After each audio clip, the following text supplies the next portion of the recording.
खबर एक, बातें अनेक, खबरों की भीड़ में किस पर करें भरोसा। भीड़ में सब खोज रहे हैं सच और सच्चे बोल, जिससे बदले आपका नजरिया। इसलिए हम लेकर आए हैं सच बोल।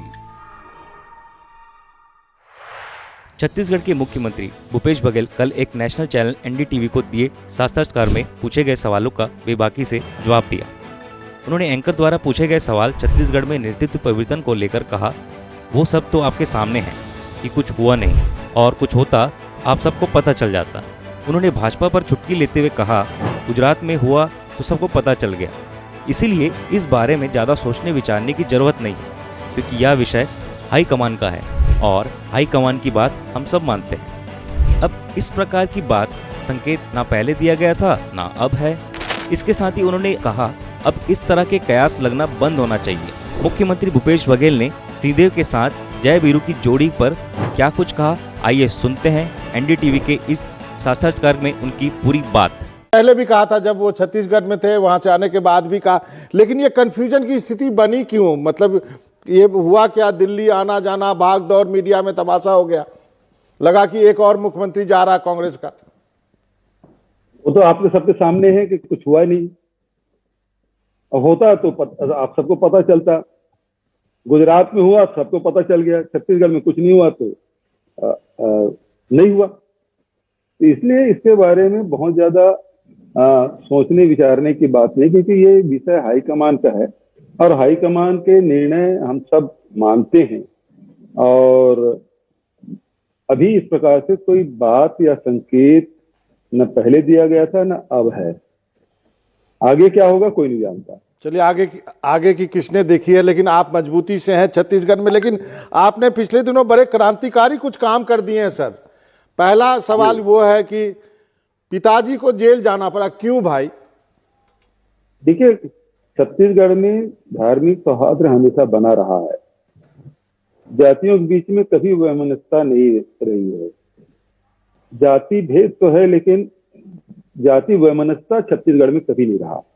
लेकिन यदि जातियों की इस प्रकार टिप्पणी करे और उसमें किसी को देश से बाहर भेजने की बात कहे, तो ये कुछ संगठनों ने थाने में रिपोर्ट कराई और पुलिस ने उस आवेदन के आधार पर और पिताजी के वक्तव्य के आधार पर कार्रवाई की। कहा जाता है कि दोनों जो निर्णय लिए हैं, आपको जो पूरी कमान दी गई है, फिर जो पिताजी के मामले में भी, ये सब इसलिए हुआ कि यूपी का चुनाव है, चूंकि आप ऐसे उस पर से आते हैं जहां पे उस वर्ग को यूपी में नाराज नहीं कर सकते हैं। पिताजी ने जिनके बारे में कहा उनको भी नाराज नहीं कर सकते हैं, तो दोनों की वजह से ये कार्रवाई हुई है। क्या ये मैं सही हूं? जो लोग मेरे पिताजी को नहीं जानते उस प्रकार के बात कह सकते हैं, लेकिन पिताजी को जब से मैंने होश संभाला है, अनेक आंदोलन किए हैं और अनेक बार जेल गए हैं। और कितने बार जेल गए हैं, कितने दिन जेल में रहे हैं, उनको खुद भी नहीं मालूम होगा। तो इतने आंदोलन वो कर चुके हैं, इतने बार जेल जा चुके हैं। मैं मंत्री था पिछले 2000 से 2003 के बीच, तब भी लगभग वो 30-35 दिन जेल में रहे। उस समय भी ये बात कहते थे जमानत क्यों नहीं लेते, क्योंकि वो फिर अपने हिसाब से राजनीति करने वाले लोग हैं। उस समय उनके कार्यों में मैं दखल नहीं देता, मेरे कार्य में वो दखल नहीं देते, लेकिन उन्होंने गलत किया है तो शासन ने कार्रवाई की। चलिए, अच्छी बात है कि दूसरा एक और क्रांतिकारी कदम आपने उठाया कि आपने कहा कि छत्तीसगढ़ में किसान आए और आंदोलन करें, जबकि पंजाब में कैप्टन साहब कर रहे हैं कि यहां से जाइए, अब यहां पे चुनाव होने वाले हैं और आप बुला रहे हैं और आप बोलते हैं कि हमारे घर और महापंचायत करो। इसको जरा एक्सप्लेन कर दीजिए हमारे लिए। किसानों के मांग को लेकर लंबी लड़ाई लड़ी जा रही है और अब लगभग साल बीतने जा रहा है।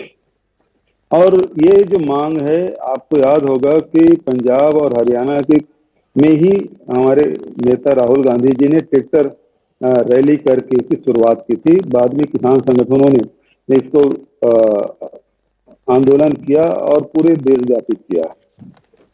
लगातार भारत सरकार से बात भी हुई, लेकिन वो असफल रही।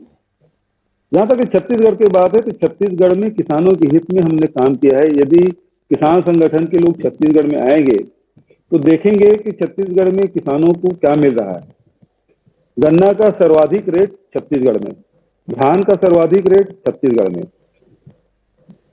लघु वनोपज के सर्वाधिक रेट छत्तीसगढ़ में। यदि कोदो कुटकी की बात करें तो उसका रेट हिंदुस्तान में तय नहीं हुआ, हमने तय किया 3,000 रुपये प्रति क्विंटल के हिसाब से, वो छत्तीसगढ़ में। यदि इनपुट सब्सिडी देने की बात है सबसे ज्यादा छत्तीसगढ़ में। तो छत्तीसगढ़ से यदि आके देखें, यहाँ आएंगे तो बात भी करेंगे, किसानों से चर्चा करेंगे और उनको क्या सुविधाएं मिल रही है, क्या लाभ मिल रहा है वो भी देखेंगे। तो वो यदि आते हैं तो उसका स्वागत है और देखें, और उस प्रकार की बातें, छत्तीसगढ़ की बातें बाहर भी कहें। यदि छत्तीसगढ़ में जब हो सकता है तो देश के दूसरे राज्यों में क्यों नहीं हो सकता जी, इसलिए मैंने उनको निमंत्रण दिया। चलिए ठीक है। आपने कहा था कि आपने राहुल गांधी जी को छत्तीसगढ़ आने का न्योता दिया है, वो बस्तर भी आने वाले थे, उसका क्या हुआ सर? हमने कार्यक्रम बना के भेज दिया है और 3 दिन का कार्यक्रम बना के भेजा है। अब जैसे ही उनके कार्यालय से स्वीकृति मिलेगी उसके बाद वो कार्यक्रम आयोजन होगा। अब वो कब का समय देते हैं ये तो वहां उनके कार्यालय पर ही निर्भर करता है।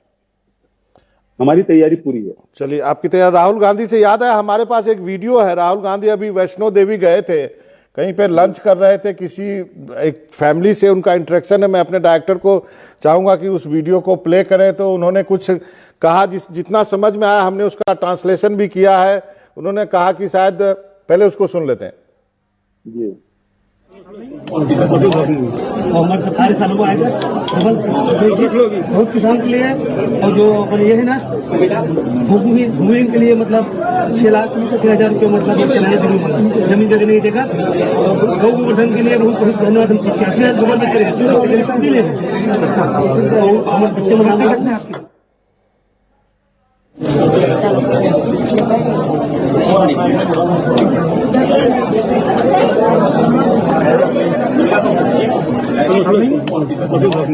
हमारे सरकारी सालों को आएगा बहुत किसान के लिए, और जो अपन ये है ना भूमि के लिए मतलब 6 लाख 6,000 रुपये मतलब जमीन जगह नहीं देगा। तो राजीव गांधी किसान न्याय योजना, जिसके तहत हम लोग प्रति एकड़ किसानों को 9,000 रुपया दे रहे हैं। यदि 10 एकड़ किसान है तो उसे 90,000 रुपया मिलेगा इनपुट सब्सिडी। दूसरी जो बात उन्होंने कही है कि वो भूमिहीन जो मजदूर हैं, जिसके पास कोई जमीन है, लैंड लेबर है, उसके लिए हमने योजना बनाई है और उसको 6,000 रुपये प्रति एकड़ मिलेगा, जिसका रजिस्ट्रेशन 1 सितंबर से शुरू हो चुका है, तो उनको 6,000 रुपया प्रति वर्ष मिलेगा। तीसरे जो योजना है वो गोधन न्याय योजना है। पूरे देश नहीं, पूरी दुनिया में छत्तीसगढ़ सरकार अकेली सरकार है जो 2 रुपये प्रति किलो के हिसाब से गोबर खरीद रही है, और 1 साल के भीतर में 50 लाख क्विंटल गोबर हमने खरीदा है। और गोबर से हमने वर्मी कंपोस्ट भी बनाया है, सुपर कंपोस्ट प्लस भी बनाया है, और साथ ही गमले भी, दिए भी और तमाम प्रकार के चीजें हम बना रहे हैं, गोकाश भी बना रहे हैं। तो उससे लोगों के आय में वृद्धि हुई है। और वो जो किसान है वो ये कह रहे हैं कि उन्होंने साल भर में 85,000 रुपया का गोबर बेचा, उससे उन्होंने अपने बच्चे के लिए स्कूटी खरीदा। हाँ। ये बात वो कह रहे हैं। तो आज जो ग्रामीण क्षेत्र की जो अर्थव्यवस्था सुधारने के लिए जो काम छत्तीसगढ़ सरकार ने किया है, उसको वो किसान और राहुल जी के साथ अपने बातचीत में वो बता रहे हैं। तो अब फिर से आता हूं मैं उसी बात पे। अब राहुल गांधी जी को पता चल गया होगा कि ये आदमी जो मुख्यमंत्री बना हुआ है वो सही आदमी है, इसको बने रहना चाहिए। देखिए, ये योजनाएं हैं और राहुल जी की सहमति से ही हमने शुरू की, क्योंकि राहुल जी सबसे पहले किसानों के ऋण माफी और 2500 रुपये क्विंटल में धान खरीदने के बाद छत्तीसगढ़ के धरती में यहाँ के किसानों से वादा उन्होंने किया था। दूसरा, जब विधानसभा के चुनाव हो गया और लोकसभा चुनाव के पहले सबसे पहले न्याय योजना के बारे में उन्होंने छत्तीसगढ़ में ही आके उन्होंने कहा था। लेकिन अब सवाल इस बात का है कि न्याय योजना जो राहुल जी ने जो बात कही थी वो संपूर्ण न्याय योजना हम लागू नहीं कर पा रहे हैं, क्योंकि वो बहुत व्यापक था और क्योंकि वो सेंट्रल की योजना थी। भारत सरकार, जब कांग्रेस पार्टी यदि भारत सरकार में आती है तो वो योजना लागू करेंगे, लेकिन हमारे सीमित साधन होते हुए भी हम किसानों के साथ न्याय, मजदूरों के साथ न्याय, गौपालकों के साथ न्याय करने जा रहे हैं।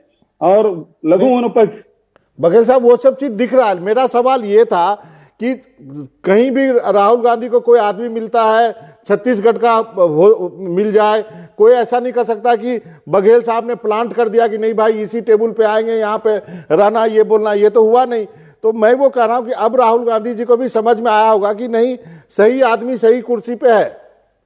जी, मैं वही बात कह रहा था मनोरंजन जी कि वो जो शुरुआत उन्होंने की थी, अब वो रिजल्ट दिखाई देने लगा है कि जो गांव के लोग हैं वहां तक के हमारी योजनाएं पहुंच रही है।